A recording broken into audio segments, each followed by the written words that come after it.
മഹാദേവന് വളരെ പ്രിയപ്പെട്ട കൂവളമരത്തിന്റെ ഇലകൾ ചില ദിവസങ്ങളിൽ പറിക്കരുതെന്ന് പറയാറുണ്ട്. അതിനുള്ള കാരണമാണ് ഈ വീഡിയോയിൽ പറയുന്നത്. മഹാവിഷ്ണുവിന് തുളസി എത്രമേൽ വിശേഷപ്പെട്ടതാണോ അതിനും ഒരുപടി മുകളിൽ ശിവന്റെ പ്രിയ അർച്ചനാ വസ്തുവാണ് കൂവളത്തിന്റെ ഇല.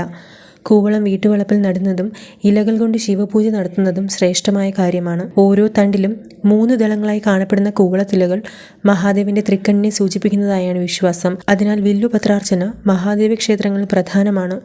മാസപ്പിറവി, അമാവാസി, പൗർണമി, നവമി, അഷ്ടമി, ചതുർത്ഥി, തിങ്കളാഴ്ച ദിവസങ്ങളിൽ കൂവളത്തിൻ്റെ ഇല പറിക്കുന്നത് ശിവകോപത്തിന് കാരണഹേതുവാകുമെന്നാണ് കരുതിപ്പോരുന്നത്.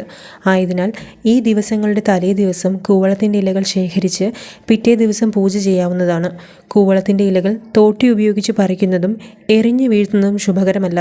മറിച്ച് മരത്തിൽ നിന്നും നേരിട്ട് പറിച്ചെടുക്കണമെന്നതാണ് ശാസ്ത്രം. ദേവസാന്നിധ്യമുള്ള വൃക്ഷമായതിനാൽ കുളിച്ച് ശുദ്ധി വരുത്തിയതിനു ശേഷം മാത്രം ഇലകൾ പറിച്ചെടുക്കാൻ ശ്രദ്ധിക്കണം. കൂവളം നശിപ്പിക്കുന്നതും വേണ്ട രീതിയിൽ പരിപാലിക്കാതിരിക്കുന്നതും ശിവകോപം വരുത്തിവെക്കും. വീടിന്റെ തെക്കുവശത്തോ പടിഞ്ഞാറ് വശത്തോ കൂവളം നട്ട് നിത്യവും ചുവട്ടിൽ വിളക്ക് തെളിയിച്ചാൽ കുടുംബൈശ്വര്യം നിലനിർത്താൻ അത് ഉപകരിക്കും. ഒരു കൂവളമരം നടുന്നത് കാശി മുതൽ രാമേശ്വരം വരെ ശിവക്ഷേത്ര ദർശനം നടത്തിയ ഫലവും, അശ്വമേധ യാഗം നടത്തിയ ഫലവും, 1000 പേർക്ക് അന്നദാനം നടത്തിയ ഫലവും, ഗംഗയിൽ നീരാടിയ ഫലവും നൽകുമെന്നാണ് വിശ്വാസം. ആയതിനാൽ കൂവളമരം വീട്ടുവളപ്പിൽ നട്ടു വളർത്തിയിട്ടുള്ളവർ വളരെ ശ്രദ്ധയോടെ അതിനെ പരിപാലിക്കേണ്ടത് അനിവാര്യമാണ്.